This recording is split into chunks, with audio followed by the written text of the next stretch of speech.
Paco Stanley olhou nos olhos do homem que ia matá-lo e ouviu 3 palavras que mudaram tudo: eu não consigo fazer isso. Alguém tinha pago para que ele puxasse o gatilho, mas naquele dia o pistoleiro se arrependeu. 6 meses depois, chegou alguém que não tinha dúvidas nenhuma. E quando aquele homem desceu da moto e caminhou em sua direção, Paco o reconheceu, pronunciando seu nome em voz baixa, não como uma pergunta, mas como uma confirmação. Esse nome é o que o México teve desde o dia seguinte ao crime e escolheu não usar. Ninguém sabia quem ia matá-lo.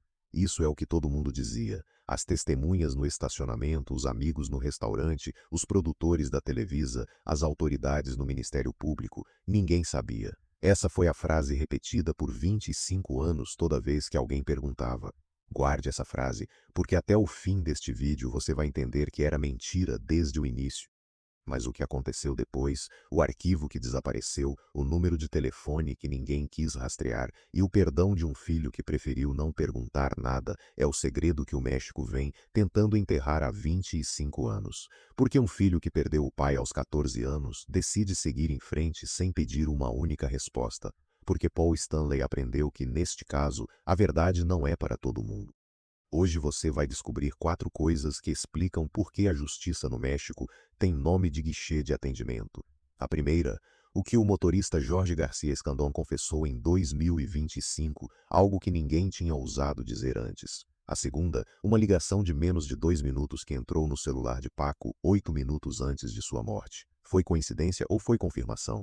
A terceira, a palavra exata que Mário Bezares usou na televisão em 2023, não a verdade, mas outra palavra, no plural, e o que ele disse depois, com as câmeras ligadas e milhões assistindo, sobre quem ele acredita que matou Paco Stanley. E a quarta, o nome do homem que atirou e os nomes de quem mandou atirar, 2 nomes que o México teve desde o dia seguinte ao crime e escolheu não usar. Eu vou avisar quando chegarmos a cada um deles, mas antes de entrar na história desse homem, você precisa saber algo sobre o filho dele. Paul Stanley tinha 14 anos quando o telefone tocou em 7 de junho de 1999. Era meio-dia. Ele ligou para o escritório do pai porque não conseguia encontrar mais ninguém. A secretária atendeu. Dava para ouvir um caos ao fundo e a mulher chorava. Você precisa ser forte. Seu pai morreu. Acabaram de matá-lo. Paul não acreditou nela. Pensou que fosse um assalto, um sequestro, qualquer coisa menos o que realmente era. Foi ao velório sem saber que, na sala do caixão, iam pedir para ele se identificar porque ninguém o reconhecia, que teria que dizer a estranhos, eu sou filho do Paco, para poder atravessar a multidão de milhares de pessoas chorando por um homem que ele mal estava começando a conhecer. Paul era o filho secreto, aquele que Paco teve fora do casamento. Seus meios-irmãos estavam do outro lado daquele caixão, na sala da família oficial, cercados de gente, com o mundo inteiro se fechando ao redor deles, e Paul estava do lado de fora sozinho, dizendo a estranhos quem ele era, 14 anos. Pai morto, sem que ninguém realmente soubesse onde ele se encaixava. Ele não cresceu apenas com a pergunta sobre quem matou seu pai, cresceu com a pergunta sobre se o seu próprio luto tinha o direito de existir em público. Guarde isso, você vai voltar a Paul no final. E o que ele faz 25 anos depois, quando finalmente se coloca diante do homem que estava lá naquele dia, vai pesar de outro jeito se você entender a partir dessa cena. Mas primeiro você precisa entender quem era o homem que morreu, certo? O Paco Stanley da audiência, aquele que ninguém via porque estava por trás das risadas. Francisco Stanley Albaitero nasceu em 3 de julho de 1942, na cidade do México, no bairro de Roma. Uma família sem recursos, um pai com longas ausências, uma mãe que costurava até às 11 da noite.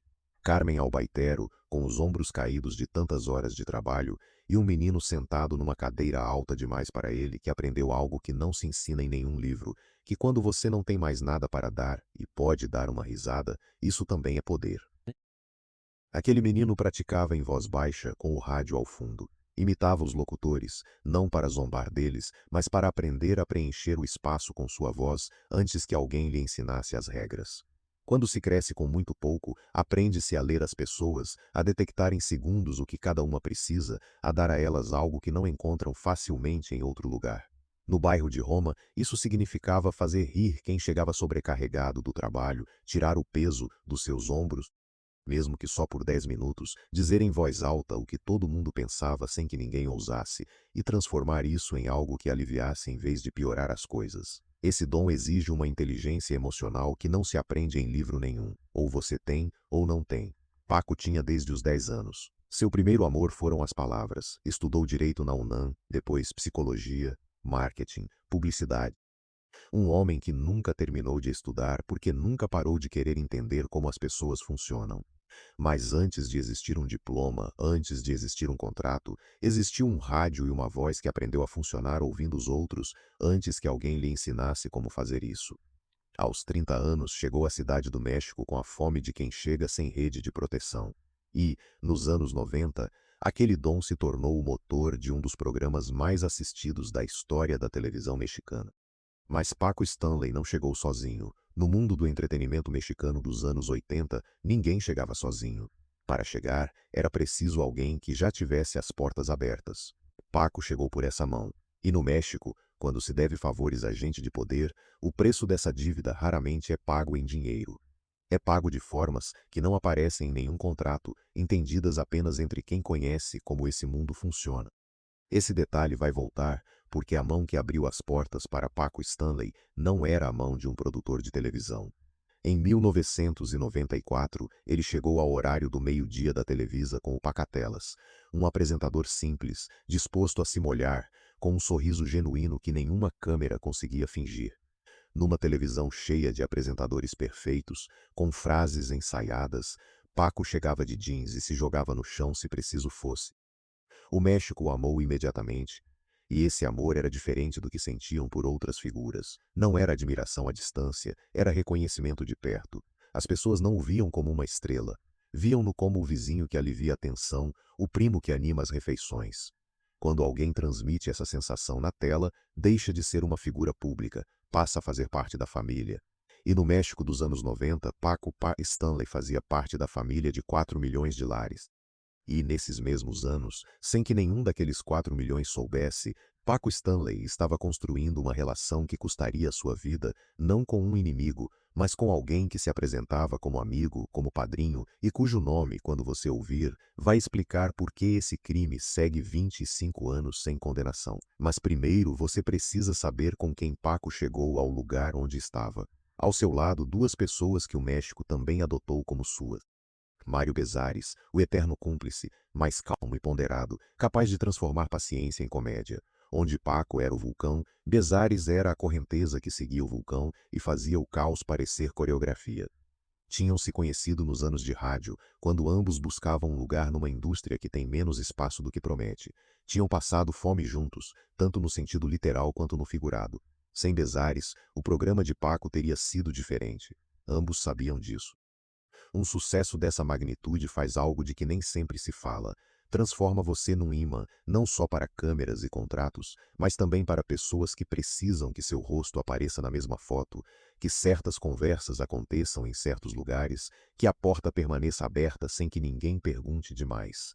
Paco não foi o único artista mexicano a viver naquela zona cinzenta nos anos 90, mas foi o mais visível, e nesse mundo, visibilidade podia ser proteção ou vulnerabilidade, dependendo do momento e de com quem você tinha se envolvido. E havia uma terceira pessoa nesse círculo que é importante entender antes de chegar ao dia do crime.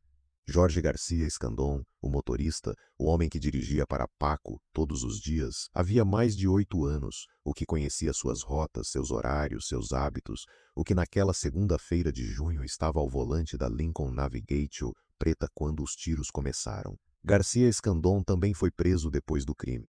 Também passou um tempo na prisão, também foi solto por falta de provas e em 2025, mais de 25 anos depois, também abriu a boca. Mas o que ele disse ninguém esperava. Vamos voltar a ele. 4 milhões de espectadores, contratos milionários, casas, carros, viagens. Aos 56 anos, Paco Stanley tinha tudo o que o menino de Roma tinha desejado sem saber como pedir. Mas havia algo que não aparecia em nenhum contrato. Numa entrevista daquela época, Paco deixou registrada uma frase que hoje carrega outro peso. Nesse ramo, a gente acaba conhecendo todo tipo de gente. O truque é saber o que se vê e o que não se vê. Essa frase ganhou outro significado em 7 de junho de 1999, mas antes desse dia, há um dado do fim de 1998 que quase nunca aparece nos resumos do caso. Pessoas do círculo de Paco documentaram que um homem armado se aproximou dele, não para atacá-lo, mas para lhe dizer algo. Me mandaram te matar, mas eu não consigo. E foi embora. Isso não foi um boato. Foi documentado por jornalistas que cobriam o caso por dentro. Significa que 6 meses antes de 7 de junho, alguém já tinha tomado a decisão, que a ordem existia e que algo interrompeu a execução naquele dia. Essa mesma ordem, que não foi cumprida em 1998, foi executada ao meio-dia da segunda-feira seguinte. Nos meses seguintes a esse encontro, Paco mudou. Aumentou sua segurança, mostrou-se mais irritável, mais ansioso. Seu círculo notou que aquele homem, que havia vivido décadas sem medo, começava a se mover como alguém que sabe que o tempo está se esgotando. Ninguém sabia quem ia matá-lo, mas Paco sabia. E há apenas uma pessoa em todo esse caso que ouviu dizer isso em voz alta. Vamos voltar a ele em alguns minutos. Há um objeto que você precisa ter em mente antes de chegarmos ao dia do crime. Nos registros telefônicos de 7 de junho de 1999, há uma ligação recebida no celular de Paco Stanley, registrada exatamente às 2h08 da tarde, 8 minutos antes dos tiros. Durou menos de 2 minutos, e o número de onde partiu nunca apareceu publicamente ligado a nenhum detido nesse caso. Quem ligou para Paco Stanley 8 minutos antes de ele ser morto? Vamos voltar a isso. Naquela segunda-feira, o programa da TV Azteca não foi como qualquer outra segunda. Houve duas coisas que, vistas hoje, causam outro impacto. Mário Bezares chegou ao estúdio com um pé engessado, uma lesão da noite anterior, e Paco, como sempre, apontou isso na frente da câmera com aquela risada que não pedia licença a ninguém. Olha o que aconteceu com o Maíto, o inútil de tanto chutar os filhos. Risadas, aplausos, a dinâmica de sempre, o vulcão e a correnteza, como se tivessem mais uma segunda-feira pela frente. E no fim do programa, antes de desligarem o microfone, Paco disse algo que naquele dia soou como uma despedida de rotina. Graças a Deus, estou vivo, meu Deus. Que sorte a minha de ter nascido. E depois, com seu jeito de fazer o encerramento parecer outra coisa, quero contar uma má notícia. Estamos indo embora agora. Essas foram suas últimas palavras diante das câmeras. Ninguém naquele estúdio sabia que eram. Todos aplaudiram. Todos acreditavam que haveria outra segunda-feira. É isso que faz esse vídeo doer tanto quando você assiste hoje, que todos naquele estúdio estavam se despedindo sem saber. Era uma segunda-feira de junho, com o sol da cidade do México caindo implacável sobre o asfalto, e aqui começa a cronologia minuto a minuto que ninguém contou até agora. 11h47 da manhã, Paco sai do estúdio da TV Azteca. O programa terminou bem. Ele está de bom humor rindo com a equipe, não a risada de câmera, mas a outra, mais baixa, mais real. No camarim, troca de roupa e acende um cigarro. 12h05, entra uma ligação no seu celular, com duração de 4 minutos e meio. O número estava registrado no nome de uma empresa que deixou de existir 3 meses depois do crime. Ninguém sabe quem ligou. Quando Paco sai do camarim, sua linguagem corporal mudou. Os técnicos que o viram disseram que ele parecia tenso, nervoso, como se a ligação tivesse trazido uma má notícia. 12h18, saem da Televisa em duas SUVs. Paco e Garcia Escandón na frente, Mário Bezares atrás, e decidem ir comer. Alguém sugere o El Charco de Las Ranas, no Pedregal. Paco concorda. Importante, não foi ideia dele, foi outra pessoa quem escolheu o restaurante naquele dia. 12h32, durante o trajeto, Paco está incomumente calado. Olha pela janela sem dizer palavra. Garcia Escandón tenta puxar conversa, monossílabos, algo o incomodava. 12h51, um carro segue por vários quarteirões. Garcia Escandón percebe pelo retrovisor e comenta com Paco. Paco se vira, o carro muda de faixa e desaparece. Paco respira. Provavelmente não é nada, diz ele, mas sua voz soa forçada. 1h08, chegam ao El Charco de Las Ranas e sentam no terraço. Paco pede uma cerveja. Falam sobre os convidados do programa do dia seguinte. Paco ri, mas de vez em quando olha para a rua. 1h39, segunda ligação, 47 segundos. Paco se levanta da mesa para atender. Caminha até a rua falando baixo. Ninguém ouve a conversa. Quando volta, seu rosto está diferente. Mário pergunta o que houve. Paco não diz nada, mas sua mão treme quando pega a cerveja. Pense nisso. Pense na última longa refeição que você teve com pessoas que conhece bem, ou em como tudo parece normal por fora. Quantas vezes você esteve numa mesa onde alguém sabia de algo que não ia contar? 1h42. Bezares recebe uma ligação, se levanta, se afasta da mesa e entra no banheiro do restaurante. 1h44. Paco se levanta. Mário oferece seus cigarros. Paco diz que não, que quer o próprio, que vai até a SUV. Ninguém dá importância a isso. É uma desculpa para se mexer, uma daquelas pequenas decisões que não significam nada até significarem tudo. Esses passos são os últimos dele.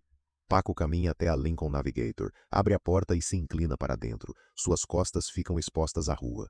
1h45. Duas motocicletas aparecem no fim do quarteirão, vindo em alta velocidade. Um dos homens desce e caminha direto até Paco. Não corre, não grita, caminha com a calma de quem sabe exatamente o que vai fazer. Paco o vê chegando, se levanta devagar e, segundo pessoas do seu círculo que recolheram o testemunho de Garcia Escandón, naquele momento Paco pronunciou um nome em voz baixa, não como pergunta, não como súplica, mas como alguém confirmando algo que já sabia. Esse nome é o que eu vou dar a você na quarta revelação. Ele ergue a arma. O que aconteceu nos 47 segundos seguintes, Garcia Escandón carrega isso gravado no corpo desde aquela tarde. Eu estava ao lado do Paco, ele declarou em 2025. Uma gota respingou em mim. Primeiro tiro, uma pausa de alguns segundos que deve ter parecido uma eternidade. Outra rajada, os vidros da Lincoln Navigator se estilhaçaram. 4 tiros na cabeça de Francisco Stanley Albaitero. Um quinto e um sexto atingiram Jorge Gil. E além do estacionamento, um homem que saía do restaurante com a esposa foi atingido por uma bala perdida e morreu. Um corretor de seguros que tinha ido almoçar com a esposa naquela segunda-feira e teve o azar de estar no lugar errado. 47 segundos. O meio-dia do México se apagou. Mário Bezares apareceu depois dos tiros. Ele estava no banheiro do restaurante, declarou. Não tinha ouvido nada, não tinha visto nada, ninguém viu nada. Mas há algo que Jorge Garcia Escandón nunca tinha dito, algo que guardou por 26 anos. E quando finalmente contou, em 2025, isso mudou tudo o que as pessoas achavam que sabiam sobre aquele dia. No caminho para o restaurante, antes de chegarem, antes de saírem da SUV, Paco se virou para ele, olhou para ele e disse algo que Garcia Escandón nunca esqueceu. Se acontecer alguma coisa comigo hoje, cuide dos meus filhos. Garcia Escandón não soube o que responder. Achou que fosse uma brincadeira, uma daquelas frases estranhas que Paco às vezes dizia. Não deu importância. 40 minutos depois, Paco estava morto. Ninguém sabia quem ia matá-lo. Isso é o que todo mundo dizia, mas Paco sabia. A cidade do México explodiu. Paco Stanley fazia tanta parte da paisagem cotidiana de milhões de pessoas que a notícia atingiu de um jeito que notícias sobre celebridades normalmente não atingem, não como a morte de alguém que se admira à distância, mas como a morte de alguém que se sente como seu, que esteve na sua sala todo meio-dia por anos, cuja risada você reconhece mesmo fazendo outra coisa. Os telejornais interromperam suas transmissões, as rádios cortaram a programação musical. Nas ruas, nos escritórios, nas cozinhas e nos quintais, as pessoas paravam por um momento, não porque tivessem sido avisadas para parar, mas porque há mortes que carregam esse peso. Talvez você se lembre.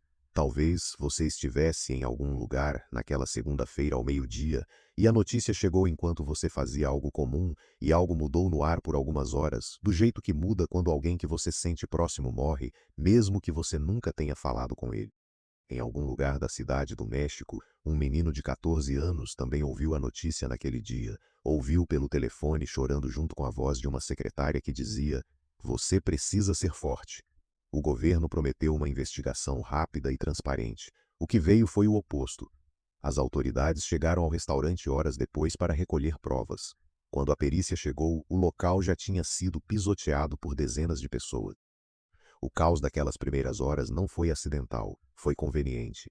E nesses primeiros dias de caos, a investigação tomou um rumo que se mostrou mais conveniente do que lógico.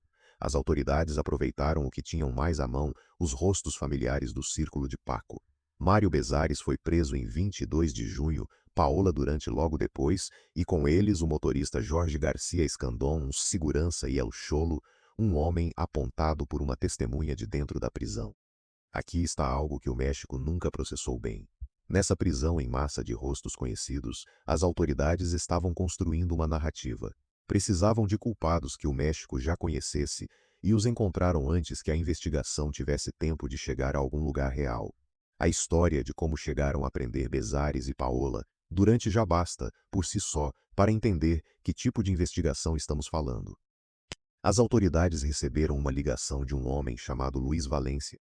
Valência era cozinheiro dos irmãos Amescua, líderes do cartel de Colima, e naquele momento estava preso na penitenciária sul. Da prisão, ligou para o Ministério Público dizendo que sabia quem tinha mandado matar. Os nomes que deu, Mário Bezares, Paola Durante e um homem apelidado El Cholo, uma única ligação de um preso, sem corroboração imediata, sem que ninguém verificasse se Valência tinha como saber o que afirmava saber, sem que ninguém perguntasse o que ele ganhava dizendo aquilo. Essa ligação foi suficiente para que as autoridades detivessem duas pessoas cujos rostos o México via na televisão todos os dias. Paola Durante sempre negou ter entrado na penitenciária para se encontrar com Valência. Nunca foi provado que ela tenha feito isso, mas isso não devolveu os meses que ela passou presa. Mas há algo sobre Luiz Valência que o México quase nunca lembra, algo que ocorreu 9 meses depois de suas declarações e que mudou tudo, ou deveria ter mudado. Em 1º de abril de 2000, Luiz Valência apareceu diante das câmeras, não numa declaração privada, mas diante das câmeras da Televisa e da TV Azteca, e disse, sem que a voz vacilasse, que tudo o que havia declarado em agosto de 1999 era mentira, que suas acusações contra Bezares, Paola Durante e El Cholo eram falsas, e que autoridades do Distrito Federal o haviam forçado a dizê-las, agindo sob coação. Pare um momento aqui. A principal testemunha que mandou Mário Bezares e Paola Durante para a prisão confessou publicamente, nos 2 canais mais assistidos do México, que suas declarações tinham sido fabricadas pelas próprias autoridades que supostamente investigavam o crime. O que o México fez com essa confissão? Os telejornais cobriram por um dia e no dia seguinte o caso seguiu seu curso como se nada tivesse acontecido. Bezares e Durante continuaram presos. A investigação continuou na mesma direção. O número de telefone das 2h08 continuou sem ser rastreado. Uma retratação em rede nacional, em 2 canais e nada mudou. Isso já não é negligência, é outra coisa. E enquanto tudo isso acontecia, havia uma pessoa que sabia mais do que qualquer investigador e mais do que qualquer jornalista, alguém que tinha estado nas mesmas salas, nas mesmas mesas, nos mesmos momentos que Paco Stanley por anos. Seu nome era Benito Castro, ator, músico, amigo íntimo de Paco desde os tempos de La Carabina de Ambrósio. Um dos poucos homens que conheciam Paco Stanley por dentro, não o apresentador, mas o homem que chegava antes das câmeras ligarem. Castro sobreviveu a Paco, sobreviveu aos anos de investigação, sobreviveu a 2 décadas de silêncio confortável e, nos últimos anos de sua vida, começou a falar. O que ele contou basta para entender por que esse caso nunca pôde ser encerrado de forma limpa. Ele disse que ele e Paco usavam cocaína juntos, não como boato, mas como confissão direta diante das câmeras. Eu trazia a minha e o convidava. Depois ele me convidava. Disse isso com a calma de quem já não tem mais nada a perder. E quando perguntaram se Paco vendia drogas, Castro foi igualmente direto. Paco não tinha motivo econômico para arriscar nada. Em 1999, Francisco Stanley Albaitero ganhava entre 300 mil e 350 mil pesos por dia em publicidade e comerciais na TV por dia, no México de 1999. Um homem que ganha isso num dia não precisa vender nada a ninguém. Mas o que Benito Castro contou sobre Amado Carrillo é o que nenhuma investigação oficial ousou usar. Castro chegou uma tarde ao escritório de Paco. Havia 2 Suburbans, uma Lincoln e um Cadillac na porta, além de vários homens armados. Um colaborador de Paco o recebeu e disse, "Pode entrar, ele está aqui com o Senhor dos Céus no escritório de Paco Stanley." Castro entrou. Paco o apresentou, meu padrinho não disse o nome, não era necessário. O número de homens armados na porta já tinha dito tudo. Naquele dia, Castro viu com os próprios olhos o que arquivos da DEA e o relatório de inteligência do CISEN documentaram, que Amado Carrillo Fuentes tinha entrado na vida de Paco Stanley de um jeito do qual não havia saída fácil, não porque Paco fosse um narcotraficante, mas porque uma vez que alguém daquele nível o cumprimenta com aquele nome no seu próprio escritório, a distância entre você e o mundo dele desaparece. E a única forma de manter essa distância é continuar sendo útil, continuar disponível, manter a porta aberta. Também se soube que Paco foi contratado para se apresentar no casamento da irmã de Amado Carrillo, não porque quisesse, mas porque era um presente do Senhor dos Céus para a irmã que se casava. A certos convites não se diz não.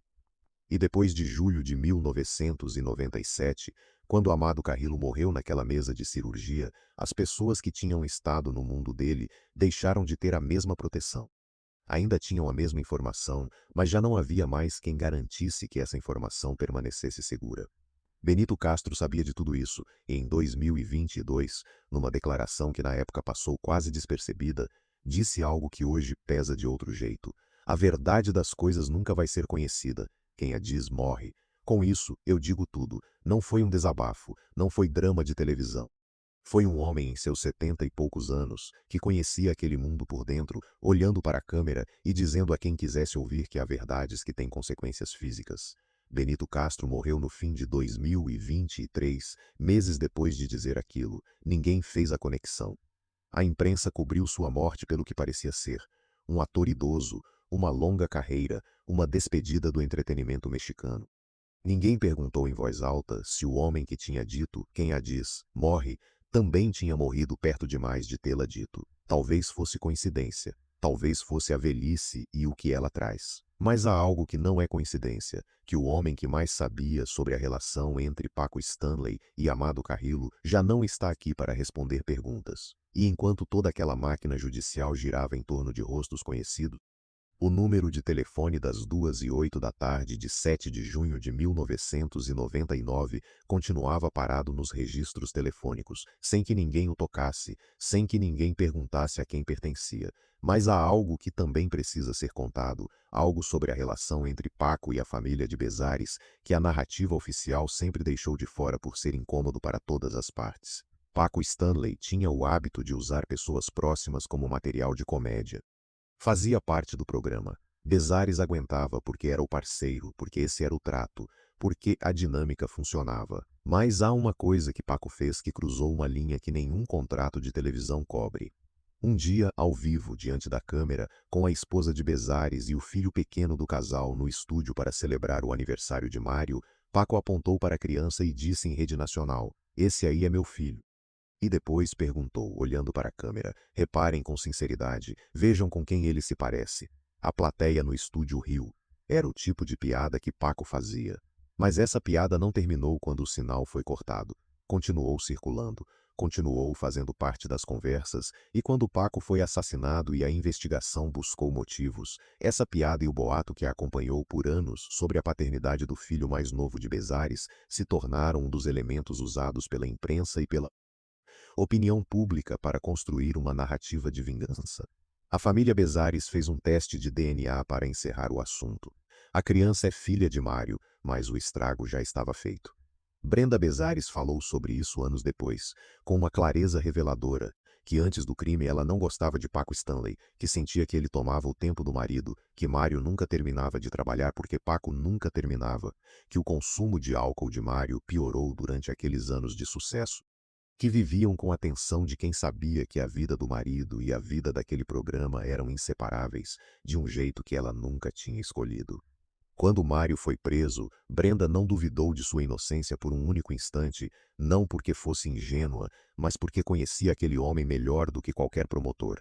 E o que ela via não era o cúmplice de um assassinato, era um homem destroçado perguntando por quê, sem entender como tinha chegado àquele lugar. Bezares entrou na prisão e Brenda ficou do lado de fora com 2 filhos, com o sobrenome do marido em todos os noticiários, e com a certeza de que o sistema que supostamente buscava a verdade estava mais interessado em encontrar um culpado do que em encontrar a verdade. Mário Bezares passou mais de um ano em prisão preventiva, mais de 500 dias dentro de um sistema penitenciário que não tem nenhuma obrigação de ser gentil com alguém que não foi condenado, mas também não foi absolvido. Bezares entrou com 39 anos, saiu com 40. A mãe dele o visitava toda semana sem falta, com comida embrulhada em papel alumínio, e lhe dizia algo que não era: "Eu sei que você é inocente." Ela lhe dizia: "Estão de olho em você", como forma de dizer que, mesmo que ninguém lá fora acreditasse nele, ela acreditava. É isso que uma mãe faz quando não pode fazer mais nada. Se você já sentiu que alguém acreditou em você quando o resto do mundo não queria mais escutar, você sabe exatamente o que Bezares devia àquelas visitas. Enquanto Bezares estava preso, o homem que de fato organizou o assassinato de Francisco Stanley Albaitero seguiu com sua vida. Dormia em sua cama, tomava decisões, vivia os anos que estavam sendo tirados de Bezares. Paola Durante também foi detida, tinha 24 anos. A acusação nunca fez sentido. Nenhum investigador conseguiu construir um motivo crível para que uma jovem apresentadora do programa participasse do assassinato do próprio patrão. Mas ela era um rosto conhecido e as autoridades precisavam de mais de um detido. O processo judicial avançou com a lentidão de processos em que há interesse em não avançar rápido. Mais de um ano da minha vida que ninguém vai me devolver, disse Bezares quando foi solto, sua voz sem raiva, com aquele cansaço particular que se instala quando já não sobra energia nem para ficar furioso. Em janeiro de 2001, Bezares e Durante foram declarados inocentes por falta de provas. O caso permaneceu tecnicamente aberto. As autoridades disseram que continuariam investigando. Não continuaram. O México aceitou.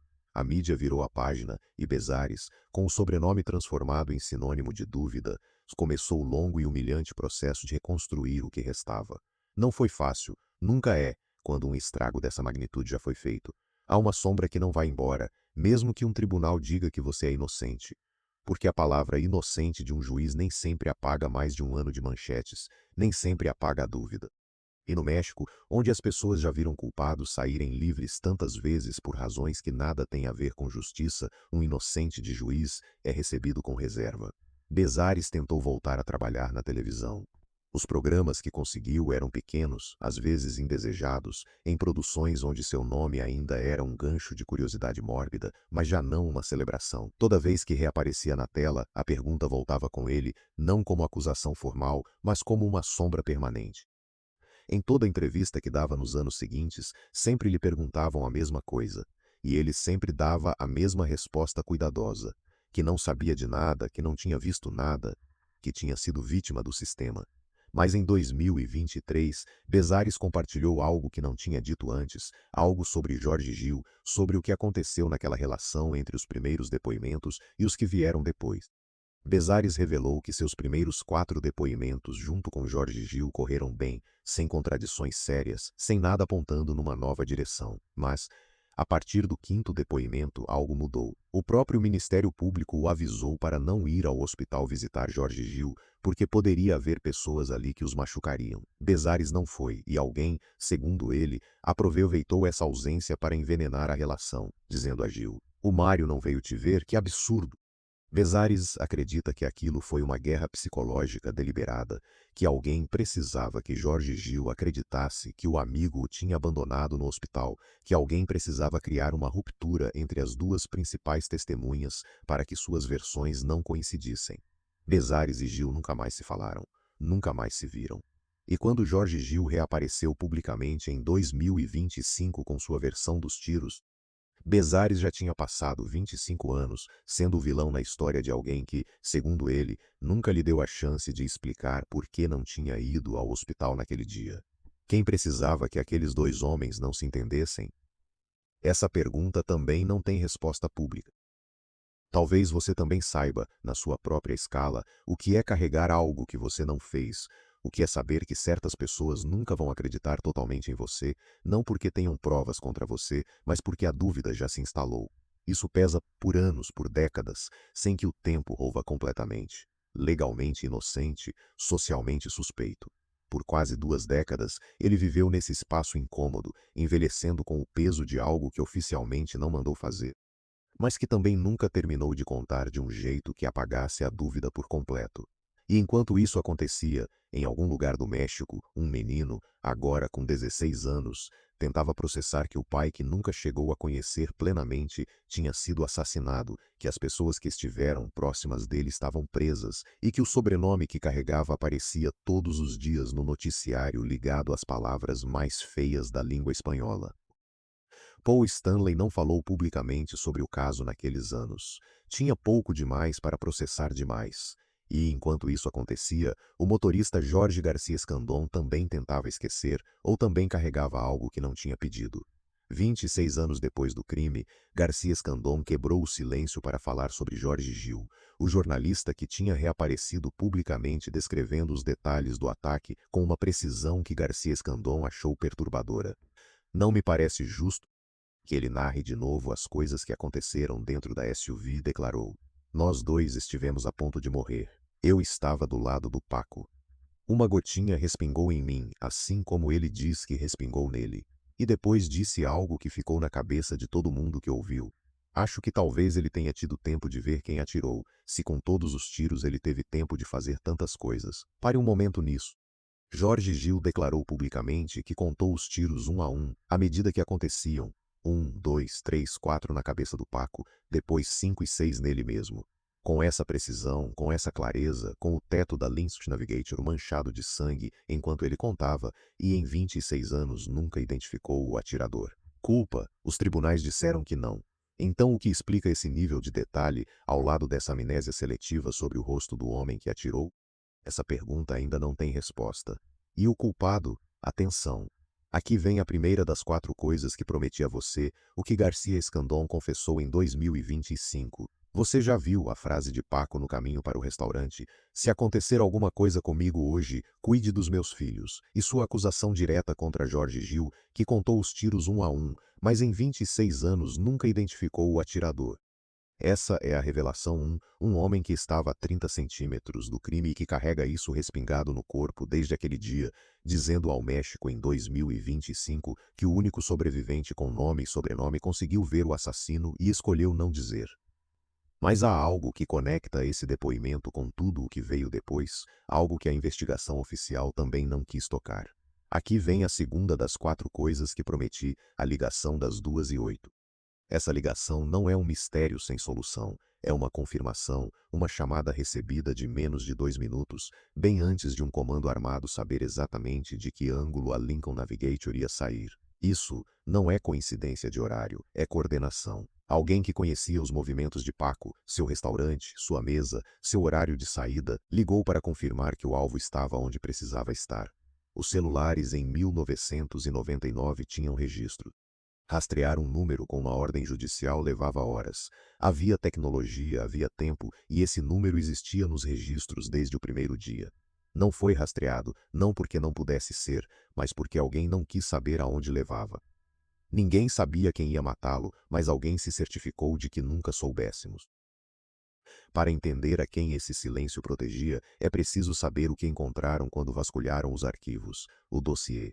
O CISEN, a agência de inteligência do governo federal, tinha informação sobre Francisco Stanley Albaitero antes do crime, não informação de que iam matá-lo, mas informação sobre seus círculos, seus contatos, os mundos por onde ele circulava. No México dos anos 90, transitar por mundos demais colocava você nos arquivos de alguém. Paco transitava por mundos suficientes para estar em vários arquivos ao mesmo tempo. Quando as autoridades da capital pediram essa informação, a resposta foi lenta, fragmentada e incompleta em proporções que ninguém explicou. E aqui vem o que essa promessa guardava. O governo federal e o da capital eram de partidos políticos opostos. Se aquele dossiê apontasse para pessoas com proteção federal, entregá-lo era também entregar os próprios. Ninguém entregou. Aquele dossiê não desapareceu por burocracia. Desapareceu porque alguém com acesso a ele tinha motivos pessoais para que não chegasse à investigação. O dossiê deixou de ser mencionado sem aviso, sem explicação. Ninguém viu nada. Mas há algo que conecta a ligação das 2 e 8, o dossiê do CISEN e o nome que Blancornelas publicaria no dia seguinte ao crime, algo que a investigação oficial nunca quis unir numa única linha, porque essa linha chegava a um lugar aonde ninguém queria ir. Se o CISEN tinha um dossiê sobre os círculos de Paco, isso significa que o governo federal sabia em que mundo ele circulava. Se esse dossiê nunca chegou à investigação da capital, significa que alguém no nível federal decidiu que não chegaria.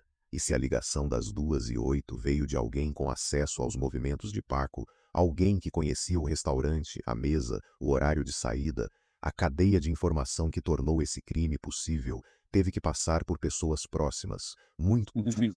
A pergunta não é se existe uma conexão, é até onde essa conexão subia, e é exatamente isso que o dossiê teria respondido. No centro do narcotráfico mexicano dos anos 90, estava uma figura cujo peso se mostrou decisivo para esse caso, Amado Carrillo Fuentes, o Senhor dos Céus, o homem que controlava o cartel de Juárez, as rotas mais importantes do país, o fluxo de dinheiro que penetrava negócios, propriedades e projetos de entretenimento. O homem mais poderoso do crime organizado mexicano daquela década. Nos anos em que Paco Stanley construía seu império televisivo, Amado Carrillo construía o dele em outro mundo. E esses dois mundos, que aparentemente não tinham nada a ver um com o outro, se cruzaram não porque Paco fizesse parte do narcotráfico, mas porque no México dos anos 90, ser muito famoso e muito sociável significava que, cedo ou tarde, você acabava sentando à mesa com pessoas das quais era mais perigoso se afastar do que permanecer perto. Um segurança de Amado Carrillo, que se tornou testemunha protegida da DEA, disse na época, com uma clareza que a imprensa registrou sem fazer muito barulho, que a organização fornecia drogas a Stanley, não que Paco fosse um operador do cartel, mas que fazia parte do ecossistema social em torno do dinheiro do cartel, como muitos naquele mundo. A DEA também tinha um informante que documentou os vínculos de Paco com os irmãos Munhoz Talavera, gente próxima do cartel de Juárez. Essa informação existia, estava em arquivos e nunca fez parte oficial da investigação do crime. Amado Carrillo morreu em julho de 1997, não num confronto, mas numa mesa de cirurgia. Ele tinha se submetido a uma cirurgia plástica para mudar o rosto e sumir das listas de procurados. Morreu durante o procedimento. Os médicos que o operaram apareceram dias depois dentro de tambores de cimento. E com a morte dele, Paco Stanley ficou exposto. Porque quando o homem mais poderoso do narcotráfico mexicano morre, todo mundo sob seu guarda-chuva deixa de estar protegido. Os que ele garantia deixam de existir. As dívidas que ele protegia se tornam cobráveis, e os segredos que ele enterrava voltam a ser perigosos para quem os carrega. Paco carregava segredos demais. A morte dele deixou um vazio que levou menos tempo do que se esperava para ser preenchido. Os irmãos Arellano Félix, do cartel de Tijuana, tinham passado anos esperando aquele momento, e quando chegou, não vieram sozinhos. Vieram com nomes, com contas a acertar, ou com uma lista de pessoas que tinham prosperado sob a proteção do mundo anterior e que agora, sem essa proteção, estavam vulneráveis. Paco Stanley estava nessa lista, não como inimigo, mas como um risco herdado. Um homem que tinha visto coisas demais, que tinha estado em mesas demais, e que, nos meses anteriores à sua morte, começava a falar de independência, de construir algo próprio, de ser dono do que fazia. No mundo do entretenimento, isso soa como ambição artística. No mundo ao redor de Paco, soava como outra coisa. Um homem que podia encontrar uma plataforma a partir da qual o que sabia se tornasse um problema. O que Paco Stanley acumulou naqueles anos não foi apenas fama. Foi informação, não porque fosse um informante, não com nenhum propósito, mas porque, depois de anos naquele mundo, tinha chegado a saber coisas concretas sobre pessoas específicas, nomes, situações, coisas que certas pessoas precisavam que nunca viessem à tona. Um homem que sabe demais e começa a construir algo próprio, sua própria produtora, seus próprios termos. É um risco diferente de um homem que sabe demais e permanece calado dentro do sistema. Paco, nos meses anteriores à morte, estava deixando de ser o segundo para se tornar o primeiro. Se você investigar a fundo quem mandou matar Paco Stanley, chega a nomes. E se esses nomes têm proteção política, investigar a fundo se torna uma ameaça para quem investiga, não para o morto, mas para os vivos. E os vivos sempre foram mais fáceis de dissuadir do que os mortos de silenciar. Ninguém sabia quem ia matá-lo. Essa frase foi repetida por 25 anos nos noticiários, nos julgamentos, nas entrevistas, nas redes sociais toda vez que o caso voltava à tona. Ninguém sabia, ninguém viu nada, ninguém podia provar, até que chegou 2023. Aqui vem a terceira das 4 coisas que prometi. La Casa de los Famosos México foi o reality show mais comentado daquele ano. Celebridades trancadas com câmeras 24 horas por dia, sem protocolos de proteção, sem roteiro. O tipo de programa em que a guarda de alguém cai, em que a pessoa real aparece por baixo da pessoa pública. Mário Bezares entrou naquela casa aos 63 anos, com mais de 2 décadas de peso nos ombros, e durante aquele tempo se mostrou de formas que muita gente achou genuínas. Um homem mais velho, com seu senso de humor ainda ativo, mas também com aquele olhar que certas pessoas têm, o olhar de quem escolheu, com plena consciência, dizer ou não tudo o que sabe. Numa noite, numa conversa no jardim, ele falou de lealdade, do que significa ser fiel a alguém que já não está mais aqui, da diferença entre o silêncio que vem da covardia e o silêncio que vem de uma decisão tomada de olhos abertos. E disse, numa voz calma que tornava as palavras mais pesadas, há coisas que a gente leva para o túmulo, porque algumas verdades só machucariam pessoas que não têm culpa de nada. Algumas verdades. Ele não disse a verdade, disse algumas verdades, no plural. Mário Bezares passou 24 anos dizendo publicamente que não sabe de nada, e numa noite de reality show admitiu que há verdades, no plural, que escolheu levar para o túmulo. Mas isso não foi tudo. Em 2024, de volta ao La Casa de los Famosos, alguém lhe perguntou diretamente o que o México queria saber havia 25 anos. E Bezares respondeu, não em voz baixa, não em particular, mas diante das câmeras, com a produção rodando e milhões de pessoas assistindo ao vivo. Eu acho, disse ele, que ele se envolveu com uma narcotraficante e ele calou. Os outros participantes assentiram como se aquilo dissesse tudo e nada ao mesmo tempo. Mas pare um momento aqui. Mário Bezares não é comentarista político, não é jornalista investigativo, é o homem que estava naquele restaurante, o que caminhou com Paco naquela manhã, o que conhecia seus círculos, suas noites, seus mundos, o que, segundo o próprio Jorge Gil, em 2025 não saiu do banheiro nem quando tudo terminou. E esse homem, com as câmeras rodando e milhões de pessoas assistindo ao vivo, disse a você que Paco se envolveu com uma narcotraficante. Não foi uma teoria, foi uma confirmação de alguém que estava por dentro. E confirmou isso no mesmo programa de televisão, onde um ano antes tinha admitido que há verdades que está levando para o túmulo, no plural. Junte as duas coisas, há verdades que ele não vai contar e a única teoria que ele, a testemunha sobrevivente mais próxima que resta, considera crível é o narcotráfico. O que isso significa para as verdades que ele não vai contar? Que tipo de pessoas essas verdades estão protegendo, que Bezares escolheu levar para o túmulo? Essas perguntas ainda não têm resposta pública. E no dia seguinte a essa declaração ao vivo, nenhum promotor em nenhuma das 32 unidades federativas do país o chamou para pedir que se explicasse melhor.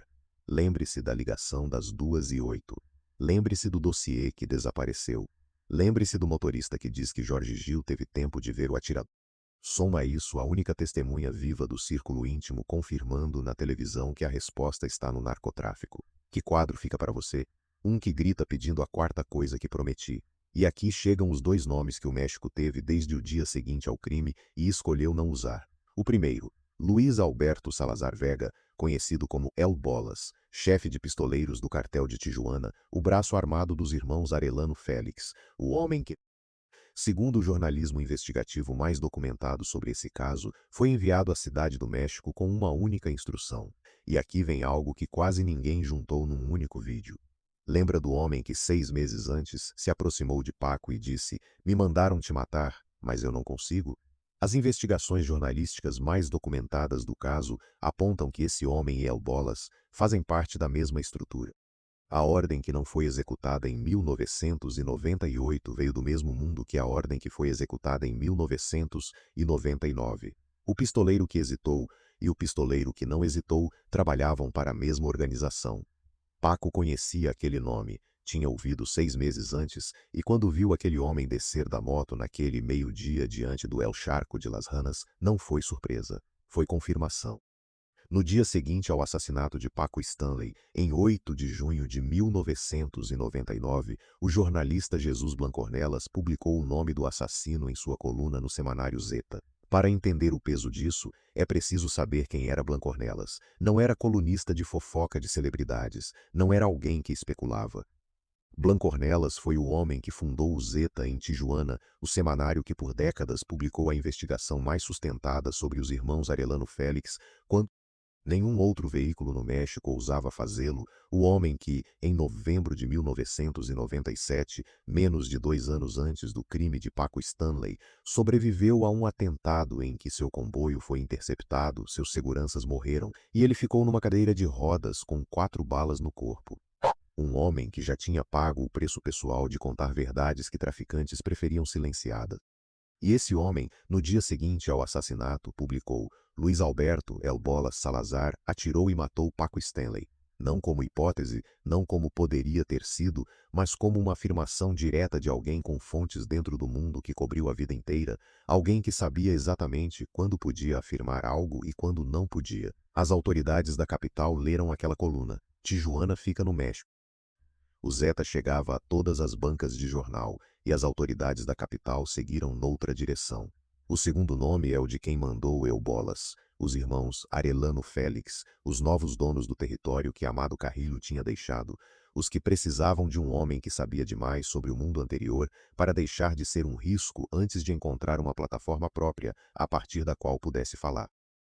No dia seguinte ao crime, um jornalista numa cadeira de rodas em Tijuana já tinha os nomes. As autoridades da capital, com todos os recursos do Estado, não quiseram rastrear um número de telefone que também já tinham desde o primeiro dia. Isso não descreve incompetência, descreve uma decisão. Elbolas foi preso 3 anos depois do crime, em 2002. Fugiu da prisão em 2004, foi recapturado em 2011 e naquele momento, com câmeras, microfones e todo o peso do que Blancornelas tinha escrito 12 anos antes, negou o crime. Até hoje não há condenação pelo assassinato de Francisco Stanley Albaitero, nenhuma. Nenhum condenado solto em recurso, nenhum. Nunca houve julgamento, nunca houve sentença. O caso que chocou todo o México, que interrompeu transmissões, que deixou 4 milhões de famílias sem palavras, terminou sem que ninguém respondesse por ele perante um juiz. Ninguém viu nada. Essas 3 palavras não são a descrição de um momento num estacionamento. São a descrição de um sistema, o sistema que tinha informação sobre os vínculos de Paco com o narcotráfico antes do crime e não agiu para protegê-lo. O sistema que prendeu rostos conhecidos enquanto o mandante ficava livre. O sistema que enterrou o dossiê de inteligência. O sistema que deixou a ligação das 2h08 sem rastrear. O sistema que leu a coluna de Blancornelas no dia seguinte ao crime e seguiu noutra direção. Não era um sistema quebrado. Era um sistema funcionando exatamente de acordo com suas verdadeiras prioridades. E suas verdadeiras prioridades nunca foram encontrar o culpado real. Há um momento na história de todo crime não resolvido em que a impunidade deixa de ser um acidente e se torna uma escolha. Esse momento, no caso de Paco Stanley, chegou nos primeiros dias e foi renovado toda vez que um novo governo assumiu o poder e decidiu que havia arquivos melhor deixados fechados. De 1999 até hoje, 6 presidentes governaram o México: Zedillo, Fox, Calderón, Peña Nieto, López Obrador, Sheinbaum. 6 governos, 6 aparatos de inteligência com acesso aos mesmos arquivos, 6 momentos em que alguém com poder real poderia ter dito: o arquivo está aberto, a investigação é reiniciada, a pergunta é respondida. Nenhum deles fez isso. E isso transforma o caso de Francisco Stanley Albaitero em algo mais do que um crime não resolvido. É uma decisão política que foi tomada 6 vezes, renovada em silêncio toda vez que chegava um novo governo e a deixava passar. Em 2024, a Amazon Prime Video estreou Who Killed Him? Quem o matou? Milhões assistiram, foi assunto por semanas, foi debatido em todo o programa de entretenimento. Os atores foram comparados às figuras reais: Diego Boneta como Jorge Gil, Belinda, Luiz Gerardo Mendes como Bezares, e todo o México voltou à história por semanas. E no fim desse ciclo, a resposta oficial continuou a mesma: nenhuma.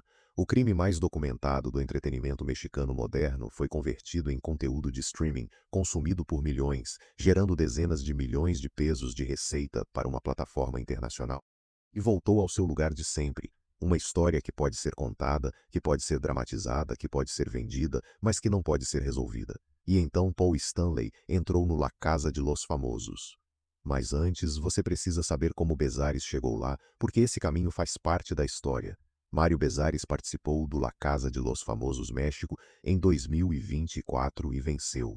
Não ficou em segundo lugar. Não foi eliminado nas últimas semanas, venceu. Levou 4 milhões de pesos e o que, para ele, provavelmente valia mais do que qualquer cheque, assinou um contrato de exclusividade com a Televisa depois de 26 anos de fora. 26 anos, exatamente desde o assassinato de Paco Stanley, um homem que em 1999 fazia parte do programa mais assistido do México, que foi dali para a prisão, da prisão para o limbo profissional. De programas pequenos que às vezes ninguém queria para um reality show que ninguém lembrava, de Monterrey de volta à cidade do México. Esse homem, aos 65 anos, venceu o programa mais assistido do ano e o México aplaudiu. Esse fato só tem 2 leituras possíveis.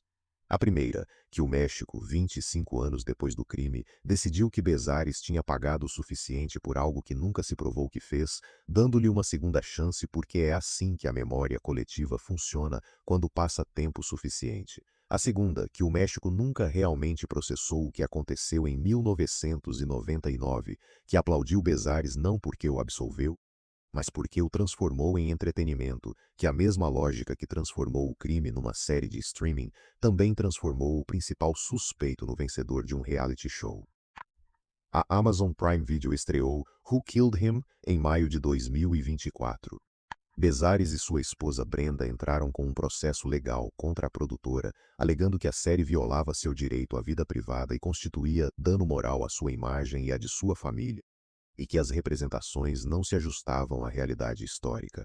Uma série contando o crime não resolvido de Francisco Stanley Albaitero foi processada pela principal testemunha sobrevivente. Essa mesma testemunha venceu o reality show mais assistido do ano no canal transmitido pela mesma empresa que ele processou. Essa mesma testemunha disse publicamente que acredita que Paco se envolveu com uma narcotraficante, e essa mesma testemunha disse, em 23, que há verdades que leva para o túmulo, no plural. Tudo isso aconteceu no México no mesmo ano.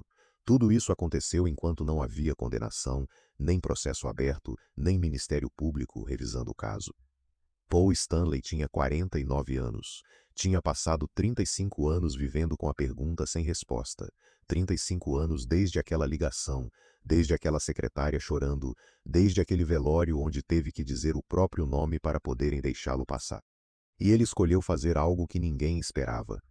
Ficar diante de Bezares e dizer a ele em voz alta, na frente de milhões de pessoas: primeiro de tudo, estou aqui porque assim decidi. Passou muito tempo, foi tudo muito difícil para todos nós, mas quero te dizer que estou em paz com você. Eu já deixei ir porque tenho a coisa mais linda da minha vida, minha filha, e quero uma vida nova, deixar tudo para trás. O México assistiu, milhões de pessoas, e a reação foi quase unânime. Aplausos, emoção, a sensação de que algo estava se encerrando. Mas o que ninguém disse em voz alta naquela noite foi isto. Paul Stanley perdoou Bezares, mas não perguntou nada a ele. Não pediu que contasse o que aconteceu naquele banheiro enquanto o pai levava 4 tiros. Não pediu que explicasse por que não foi ao hospital naquela noite. Não pediu uma verdade em troca do perdão. Simplesmente deixou ir. Paco Stanley teria 83 anos hoje. É impossível saber como ele teria envelhecido, se teria encontrado uma versão mais tranquila de si mesmo, se teria escapado dos mundos que o prenderam, ou se esses mundos o teriam alcançado de outra forma. Paul cresceu, estudou e acabou sendo apresentador de televisão na própria Televisa, onde o pai construiu décadas de carreira. Hoje ele apresenta na tela com o mesmo sobrenome, com aquela mesma presença que as câmeras reconhecem antes de qualquer outra pessoa, como se os genes tivessem um jeito de insistir mesmo quando a vida não dá permissão. Há algo que quase ninguém menciona ao falar sobre aquele momento entre Paul e Bezares, algo que pesa mais do que o perdão. Paul não perguntou o que aconteceu, e isso tem 2 leituras possíveis.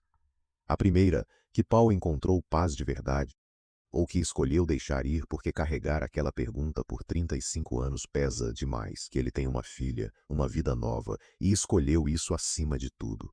A segunda, que Paul sabe, em algum canto que nunca vai tornar público, que perguntar nesse caso não serve para nada, que há perguntas que, no México de 1999, foram enterradas tão fundo que nem mesmo o filho do homem assassinado consegue desenterrá-las, e que 35 anos de guichês fechados ensinam quando parar de bater na porta. Seu meio-irmão, Francisco Stanley Jr., falou em 2019, quando completavam 20 anos do crime. Não falou com raiva, falou com cansaço, o que é pior. Disse que sua família tinha pedido acesso ao dossiê completo, tinha solicitado informações a diferentes órgãos, tinha batido em portas que ninguém abriu. Sempre tem outro guichê, disse ele, ou sempre há outro funcionário que diz que não é da sua área, que não é responsabilidade dele. 20 anos de guichês. Esse é o método, não bater a porta na cara, apenas continuar mandando as pessoas para o próximo balcão até que se cansem de tentar. E aí está a resposta de por que Paul não perguntou. Porque ele já tinha visto sua família pedir por décadas e tinha visto o que aconteceu, o outro guichê. Não há condenação, nenhum nome com sentença, nenhum dossiê aberto, ninguém que tenha pago um preço real por ter enterrado o que foi enterrado em 1999. Há uma série de streaming, um reality show com aplausos, um jornalista numa cadeira de rodas que escreveu o nome do assassino no dia seguinte e a quem ninguém deu ouvidos, um filho que aos 49 anos olhou nos olhos do homem que estava lá e escolheu deixar ir. E outro filho que toda semana apresenta na Televisa com esse mesmo sobrenome, que sorri diante das câmeras com aquele mesmo riso que quem o ama reconhece antes mesmo de ele abrir a boca, como se houvesse algo herdado sem se pedir e que nenhum guichê consiga fechar. Paul Stanley tem uma filha, ele mesmo disse isso no dia em que perdoou Bezares. Tenho a coisa mais linda da minha vida. É minha filha, uma menina que carrega o sobrenome de um homem que o pai dela mal conheceu, um sobrenome que no México tem duas faces, o apresentador que todo mundo amava e a pergunta que ninguém terminou de responder. Esse sobrenome vai continuar existindo, aquele riso vai continuar aparecendo nas telas, e a pergunta vai continuar ali, quieta, sem que ninguém com poder suficiente decida que é hora de respondê-la. Há algo que não se ensina em nenhum livro de comunicação e que Paul Stanley teve que aprender sozinho, sem que ninguém explicasse, que ser filho de um homem assassinado no México não te dá direito à verdade, te dá direito a continuar perguntando e a sempre receber a mesma resposta. Outro guichê. Ninguém viu nada. Ninguém sabia quem ia matá-lo. Essa frase foi a mentira mais confortável dos últimos 25 anos, porque Paco sabia. Garcia Escandon ouviu dizer isso no caminho para o restaurante. Benito Castro viu isso nos olhos de um homem que chegou ao seu escritório com o Senhor dos Céus sentado lá dentro. A principal testemunha confessou na televisão que suas acusações eram fabricadas, e o único jornalista que tinha o nome do assassino no dia seguinte morreu sem que ninguém desse atenção a ele. Ninguém sabia quem ia matá-lo. Isso também é uma decisão, e alguém em algum lugar passou 25 anos sendo grato por o México ter tomado essa decisão. Se essa história mexeu com algo em você, compartilhe. Às vezes, a única forma de certas perguntas chegarem até quem poderia respondê-las é não deixá-las morrer no silêncio onde alguém as enterrou. E se você quiser continuar entendendo o que se esconde por trás das pessoas que dividiram sua sala de estar por décadas, há um vídeo neste canal sobre Cristina Saralegui que pouquíssima gente conhece por completo. O que ela fez, o que ela calou e por que ninguém na indústria ousou perdoá-la por isso, está logo ali em cima.